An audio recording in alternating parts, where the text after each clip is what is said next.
సమర్పణ కేవలం పాటలు కాదండి, సమర్పణ ఒక జీవిత విధానం. It is a life style. If you know your friendship are your relationship is causing you to go far from God, cut off that friendship, cut off that relationship. అర్థమైందండి? ఎట్లా cut చేయాలి? నీకు నిజంగా ప్రేమ ఉందా దేవుని పైన? ఏసే అంటే ప్రేమ అంటున్నావు కదా, ఏసే అంటే నేను పిచ్చి అని అంటున్నావు కదా. నిజంగా ఏసే పిచ్చి అంటే ఏసే కోసం ఎంతైనా తెగిస్తావు, ఎవరినైనా వదులుకుంటావు, ఏదైనా త్యాగం చేస్తావు, ఎంతకైనా తెగిస్తావు.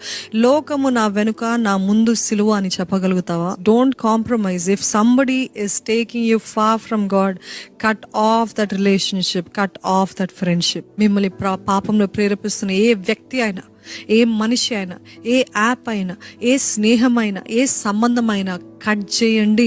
దేవుడికి విరుద్ధమైనది నాకు వద్దు. ఏసే పిచ్చి అని పాడటం కాదండి, నిజంగా మన జీవితంలో చూపించాలి, మన ప్రవర్తనలో చూపించాలి, మన